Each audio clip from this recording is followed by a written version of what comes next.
Interview with Esther Tritt at the Church of God Home in Carlisle, Pennsylvania on June 5, 2002 with Stephen Berg as part of the Cumberland County Women During World War II Oral History Project.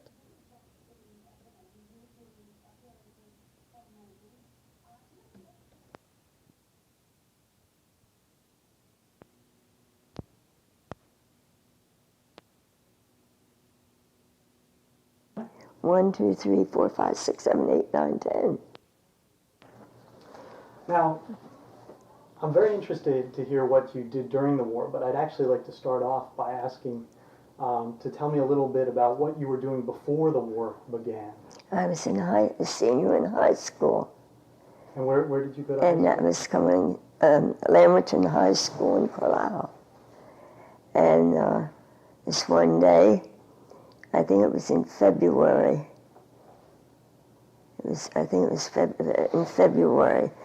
And someone came from the office, and the teacher answered, and they said they'd like to meet with me down in the office, principal's office. And so I had no idea, and I thought, well, what in the world could I have done that they want me in the office? And so anyway, I went down, and I went in, and I was shaken. I said, what did I do? And they said, nothing, don't get excited, Esther. He said, we'll wait for a couple more. He said, we need six volunteers, which we picked out the 6 that we thought that was most helpful. And for the government was the U.S. The Air Corps, American Air Corps, and so. When they all got there, that's when they told us this, what they called us in for. And what they needed was the reason that they wanted us that we didn't have to take our senior finals, before we graduated and everything. And we needed someone that drove the car, and also someone that could drive, because now I didn't own a car, but the boy, he had his own car, and then I was the other one to take over in case anything happened. Well, my dad let me use his whenever he was off. He worked at the Bethlehem Steel. What did they want? What were they recruiting you for? For working in the different departments of what they needed for the students to work for. And we had to train for 3 months in the Harrisburg at the Farm Show building. That was all set up for the government work, and all with airplanes and everything, and electrical and everything that you can, airplanes, different airplanes. So they were training you to be an inspector? Anything imaginable, I can put it that way. What kind of things did they train you to do? I was trained for production control, and I had to help the mechanics in the blueprint office if they needed any parts or anything that I had to let them see, and help them with the paperwork to the parts numbers and everything. And then when they came in, well, then I had to see that they got them. And everything was all bookwork and paperwork. And then not only that, but this one day while I was at my desk, one of the fellows came in, and one of the inspectors, and what do you call it? The fellows that work on the planes, mechanics. And this one plane especially was too hard for them, that they were repairing at the time. It was too hard for them to get their hands in this little inspection plate. And they had noticed that I had small hands. And they said, my boss happened to be there in the office, and he said, Mr. Lionel Weaver, he said, and Mr. Tripp, he said, and Mr. Tripp was the head one, and he said, we would like to see if Esther could come out and give us a hand in this plane. He said, because the fellows just can't get their hands in, and they weren't allowed to cut them any bigger. So I had to crawl up on the wing, and I got in, and I had to work my hands around as far as I could and get my hand in there. And they would work up from the bottom, and someone that was in the cockpit. And they gave me the wrench, which I never used before. And they told me what to do, and I did, and I worked, and they slid this wrench down in alongside my fingers like this. And I got the socket wrench in there, and in order to get that part fastened in there, I had to be able, and I didn't let it drop. So I wish I didn't. How long did you do that for? No, it didn't take so long, but it was just different things that they needed at the time that they couldn't do it. Now, you were working where? You were working at the Middletown Air Supply Depot. Okay, and it was it just repairing planes, or was it actually building planes? It was repairing the planes that come in that was damaged. So did you see planes that had actually been? Oh, yes. Oh, how did that make you feel to see those planes? It kind of hit you, but I really enjoyed it because I learned so much, and with the 3 months that we trained at the farm show building in Harrisburg, then from there. Then after we were finished with those 3 months, and then they left us take the choice of, I think it was three or four different air depots. Could you tell me just a little bit more about the training? Was it training? Or was it just you and the other 6 people from your school, or people from all over the state, or all over the country? All over the state. And how many would you say? 50 or 100? Or? Oh my. In our class, we each had our own class for that type of work. And which was for mine, it was, what did I tell you in the beginning? Well, you said you were doing inspecting, also blueprint work, and mechanical. Some mechanical that I helped out with, which they couldn't do. And but it was every part of the plane. We had the fuselage, we had the wing department, and the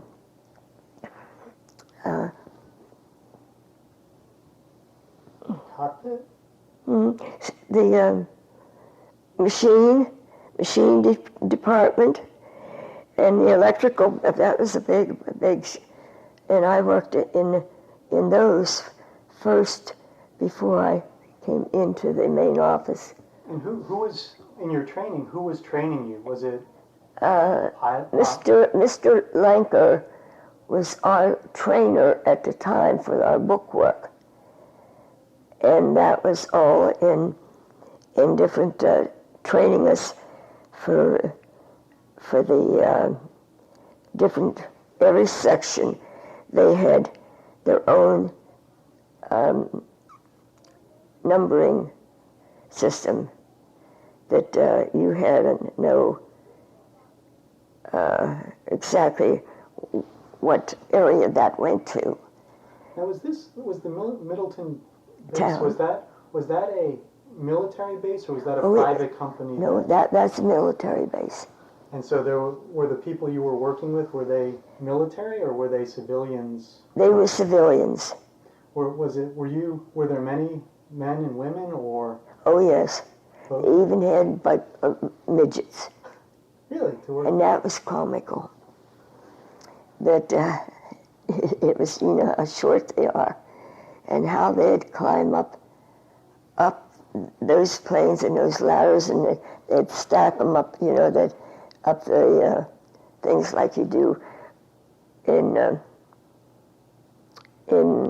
your work, some of your work, with the scaffolding to get up into the plane wings.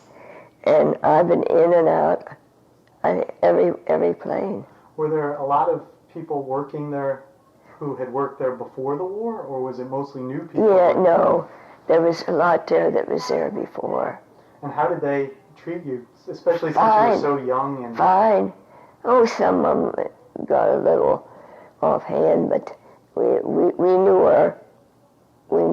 what was. We had to straighten them out, and they thought they could just come and get a part, you know. But did that happen often, or is that? No, that was settled.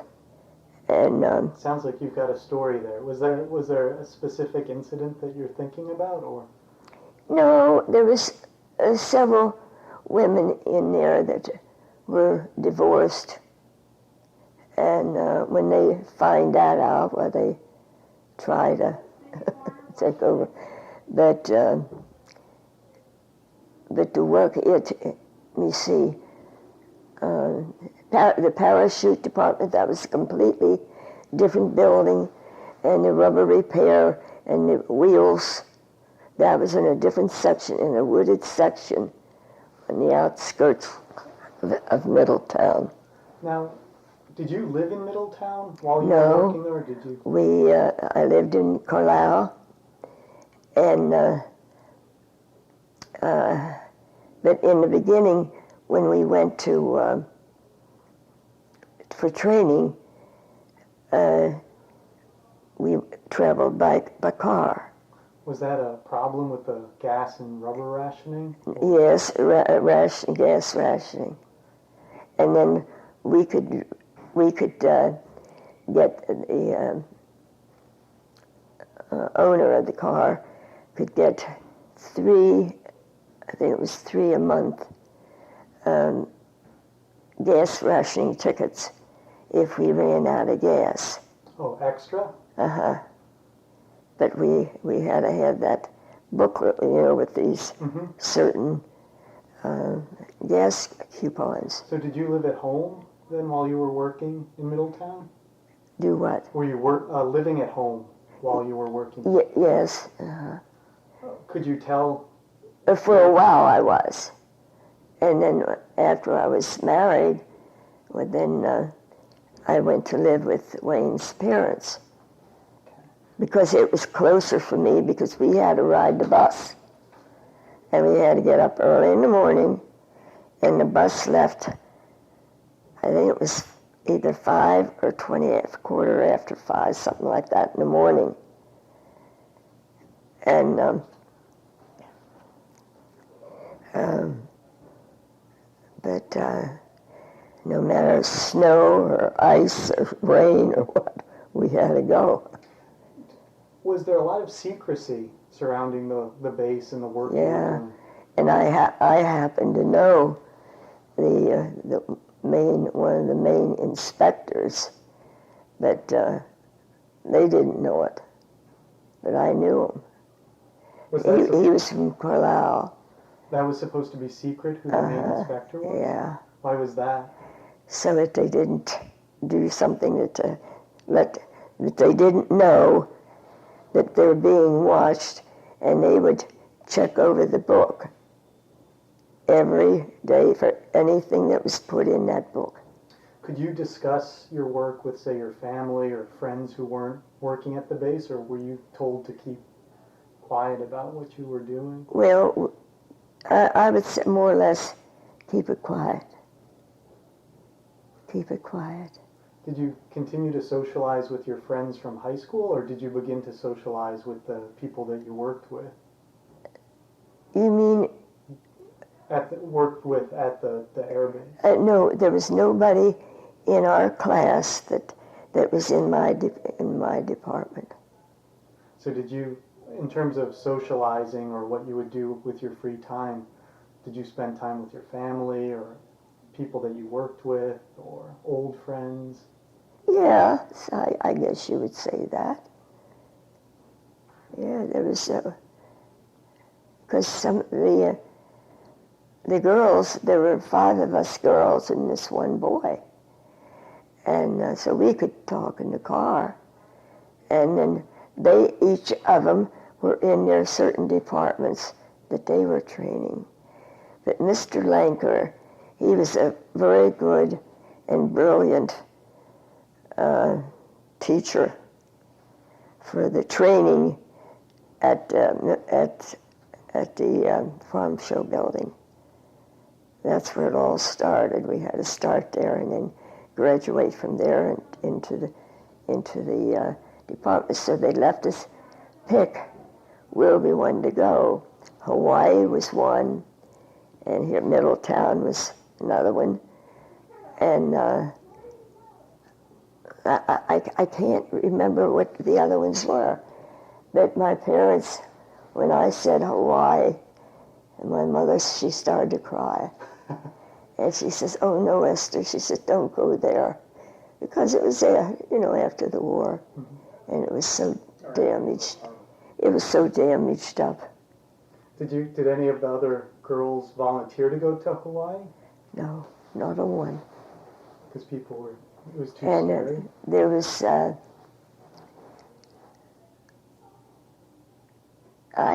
I think the whole bunch of us was in the, stayed in the Middletown. I'm pretty sure they did. And I worked in the engine repair shop first.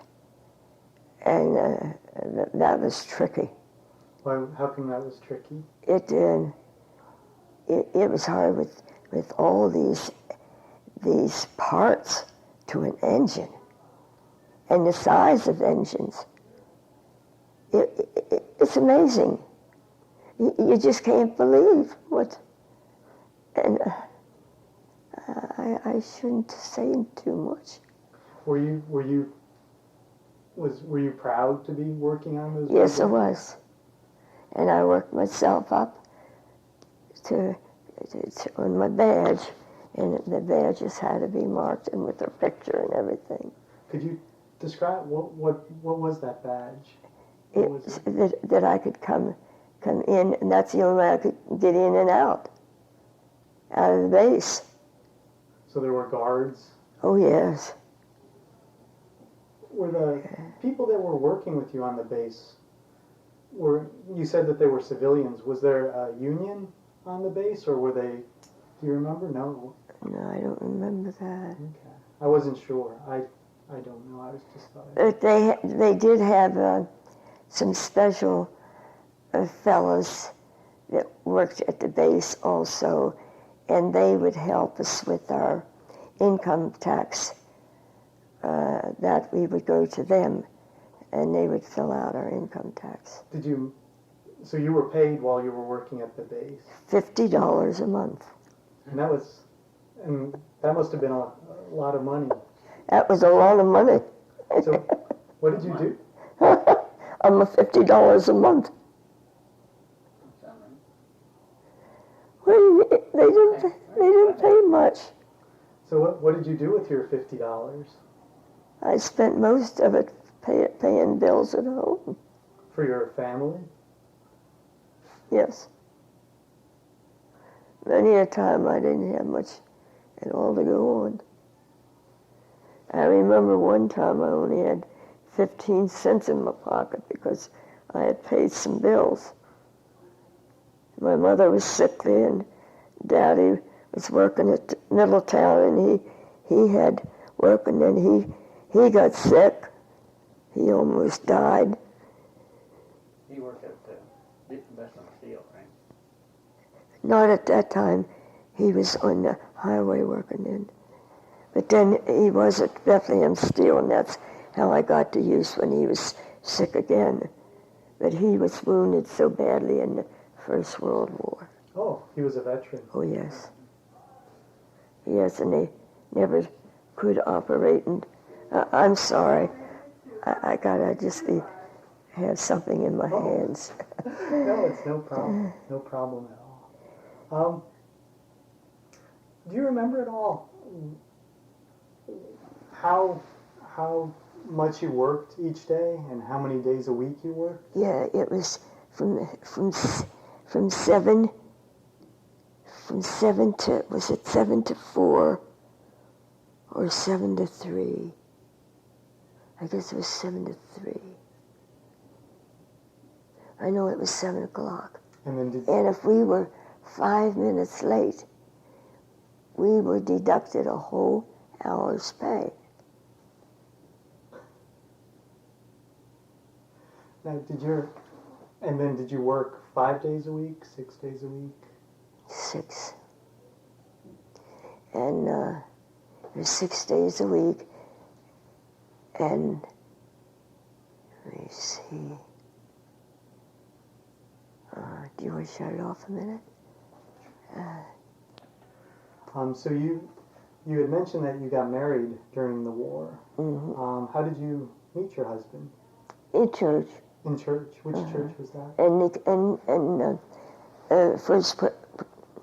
First Church. Wayne. First Church of the Brethren. First Church of the Brethren. I'm sorry. And here I am in the church home. I mean, in the Church of God home where we have. But anyway, we were married. And he come home that one weekend, and he had an idea. He was up in Queens College and studying for mention it. It was an engineering course. Engineering. Officers training, that's what it was. And then that was canceled, I guess you call it. And then they were shipped to the down south. But anyway, to Mississippi, to the 69th Division. And anyway, he come home that one weekend, and he said he wanted to get married, because it was just a little less than 6 years that we went together. And I told my dad, you know, and my mother, and Daddy was kind of concerned about that because my brother-in-law was killed in the Air Corps. And but he said he didn't want to go. Wayne didn't want to go overseas without being married. Yeah, that happened after I found out our unit was moving to Europe. What year was that? Do you remember? Pardon? What year was that? That was in 44, right? 44, February the 3rd in 1944. Yeah, that's when we got married. February 3rd, But when I went into the government, I mean, with this Air Corps stuff, that was in, we had to make up our mind in 2 weeks' time from the time that we left, or it might have been even a week, that we went in to go to Harrisburg for training. So how did you decide when you had... And I just said, and as long as I would graduate, they said, you don't have to worry about that. We have all your records.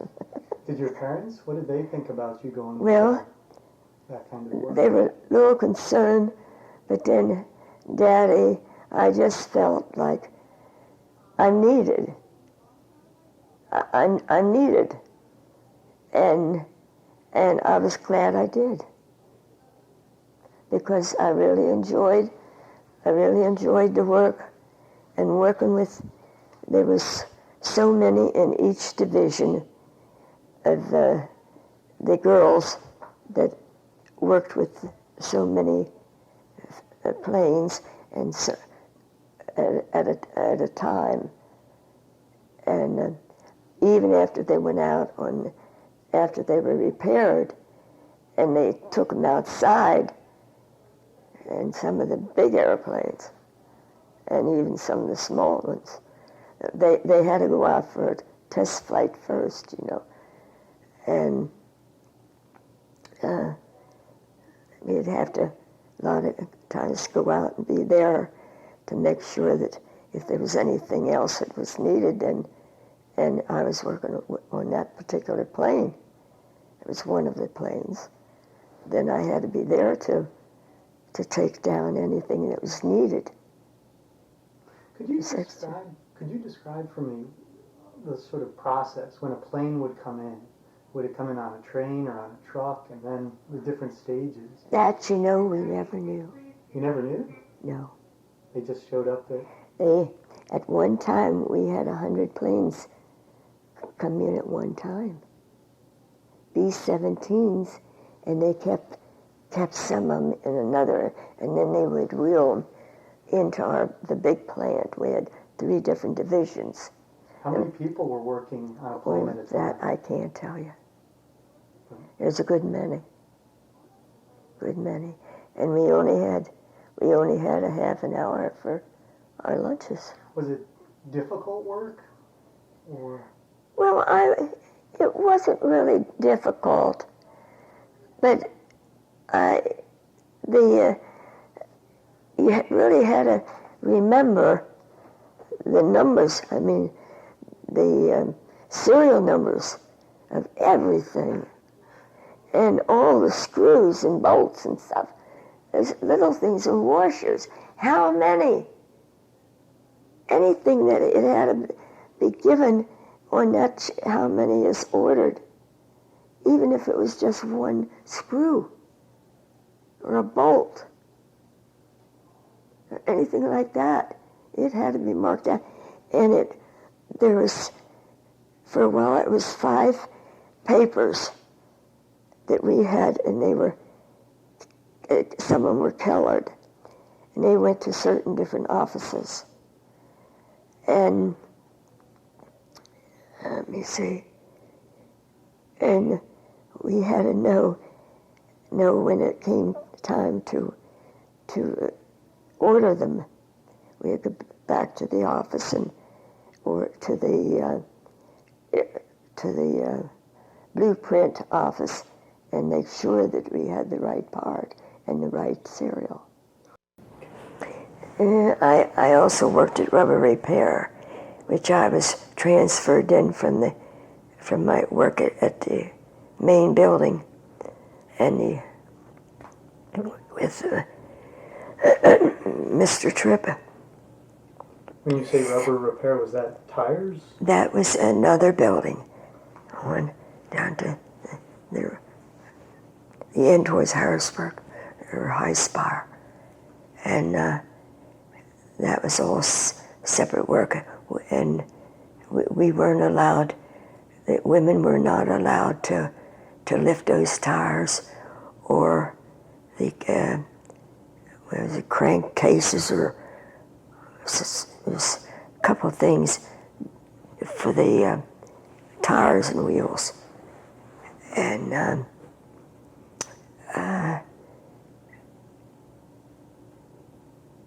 that's where I was when I left the base. What did you do in rubber repair? What kind of Same work, Same work? only in the rubber repair. Yeah. So I've had training all you may as well say almost all through the thing. So you could build an entire plane? Mm-hmm. You could build an entire plane? Oh no, Repair one. I'd get the parts for it. No, I'd get the parts that they needed. And then there were other mechanics who did that. Oh yes. Yeah. Yep. And a lot of inspectors. Boy, they were always checking the books. Even the main bosses would come and check, and then the inspectors, they would get together, and everything turned out okay as far as they were concerned. Did they ever have any problems? Find problems when they were doing it? No. Except that two problems that they had was that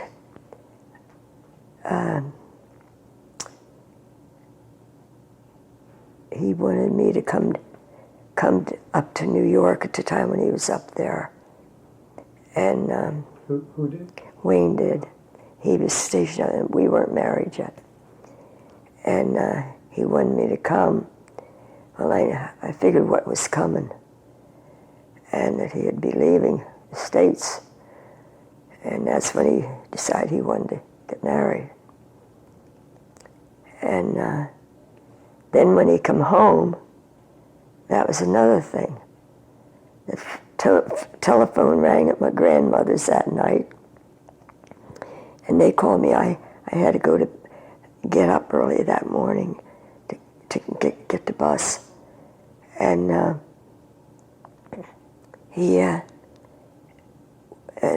he told Grandma who it was, and I was sleeping sound, and she was calling me from the radio up. They had an opening up in the hallway, a grate like, and she was calling me, and she couldn't get me awake. So the poor soul, she crawled up on her hands and knees up the steps to my room and called me and wakened me. And she says, Esther, she said, you have an important call. You have an important call here for you. And she said, I know you'll have to take it. So I got up and I got a few more clothes on. I went down because Grandpa was down there, and she was quilting, and he was listening to the radio. And when I answered, I said, hello. And he said, hello, hello, do you know who this is, or something like that? And I said, yes. I said, Wayne, where are you? He says, I'm at Fort Dix. And he says, I'm being discharged. Was it that day? I don't remember. That day or the next day. And he said, I want you to come down to Philadelphia and meet me. So I called into the office, and I told him that I wouldn't be at work, that my husband called and he's being discharged. And I said, I want to go. I said, he just came home. They didn't want to release me and let me go. So I had 2 times that from his calls that I got 2 red marks. When was that you were discharged? 16th 16th. 16th March, 46. So how did you keep in touch during the war? Oh, yes. We wrote back and forth. Yeah, by letter. How was that experience of just knowing that he was off in the war? Well, he could tell me different things, and we had a secret code. everything I wrote had to be scrutinized by my superior officer, you know, because they knew what I could write and what I couldn't. So to start with, we wouldn't put much in there that might be questionable. The letters weren't very long. What was your secret code, though? I don't remember. But you could... I don't read that. Yeah, how he told me where he was. And he, in the first, it was in was it the first letter of the first sentence, or somehow in there was a code. Isn't this there? But you knew where he was? Then I knew where he was. Huh. Did that make you more comfortable or more nervous knowing? Nervous. It was nervous because it was pretty bad at that time. Did you follow the newspaper very closely or listen to the radio? Yeah. Oh, to get back, we had to use the Army truck to haul these tires and stuff over to the rubber plant to get the tires and stuff. But you said you didn't. Did you drive?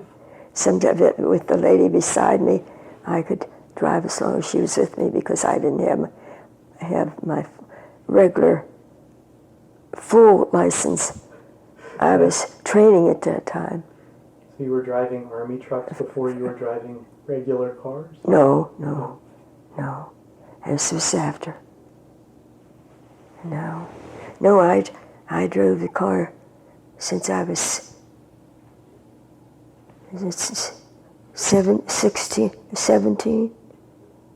16, I guess it was.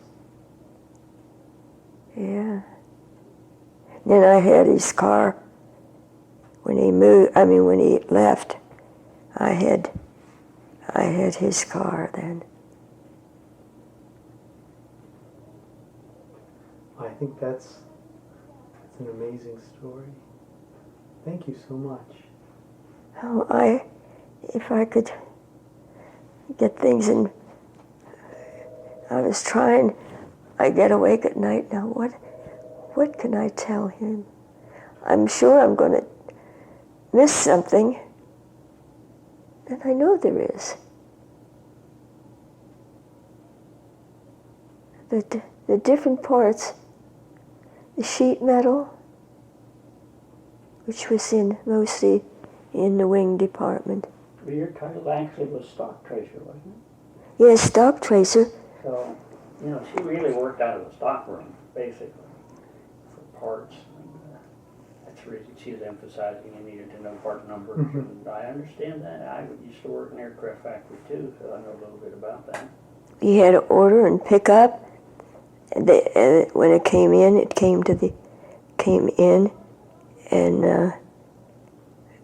to the person that wrote it up, and we got in and out.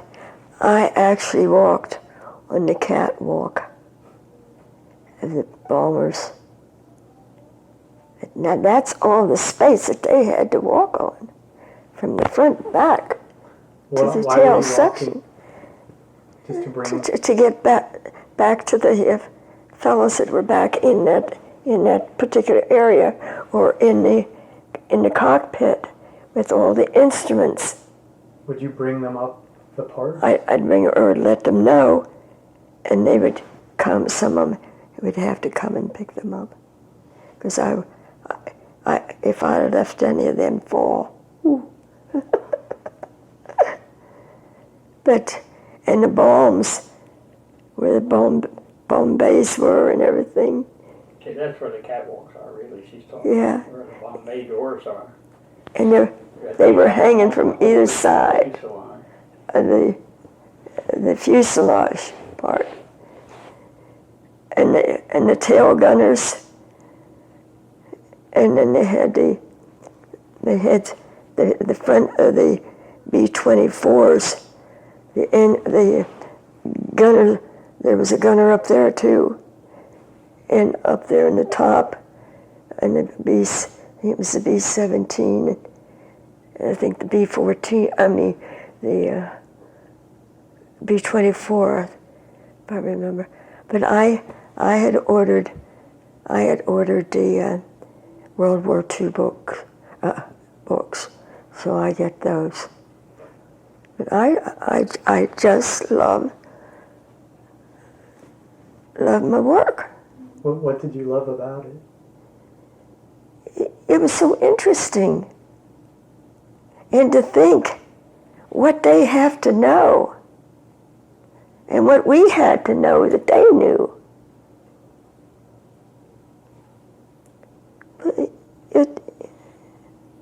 It's amazing. Yeah. But a lot of the fellows were drafted. Those that hadn't been in the service yet, they were drafted into the service from the different units, where I was working. And were they replaced by other men or other Oh, women? yeah. Were there any women who were working as mechanics or? Oh, yeah. Yeah. But I wasn't one of them. I was one of the higher-ups in order, in other words. Yeah. It was funny when I went in for the main working. Mr. Tripp was my head boss, and Miss Troop, Mrs. Troop, I guess she was the secretary to the troop, and I came in and I became Tritt. So there was Troop, Tripp, and Tritt in the office. Confusing. Yeah.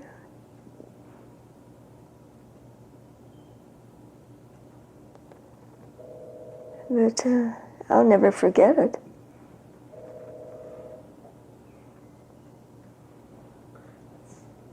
No, never. But I just wish I was younger. But I know I can't do anything now. I doubt it. At my age. November I'll be 79.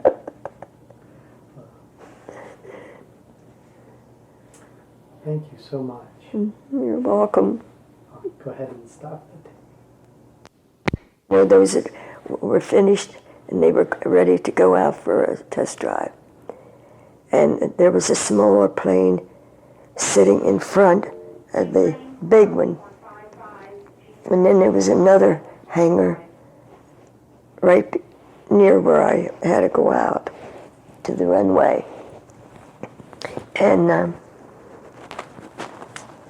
this one day, you just go, how was it, when the propeller was running, you didn't dare walk in front of the propeller. Or was it in back? It was one of the, it would be in front, or it would draw. And mind you, this one time, I got just a little bit too close, and it started pulling me in towards this plane. Oh, that was shocking. That was the first time I think that I had gone out on the runway. What did you do?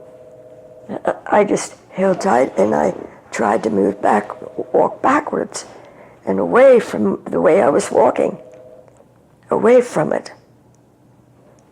But that was the closest thing I ever had. Did that happen to anyone else? Oh, probably many. That's why they had warned, not to ever walk in front of a plane that's running. No, that's a no-no. Mm-hmm. But I don't. People have been killed by doing that too, but accidentally. Yeah, accidentally. Even pilots. That prop washicall, it's the air, my propeller pulling air, And of course, the brakes on the plane have to be on, or else the plane will start moving. Mm-hmm. But They the don't plane pick it was up real high. locked. I mean, it had the brakes on. But that's very dangerous working around aircraft. But that's the most dangerous thing I ever had.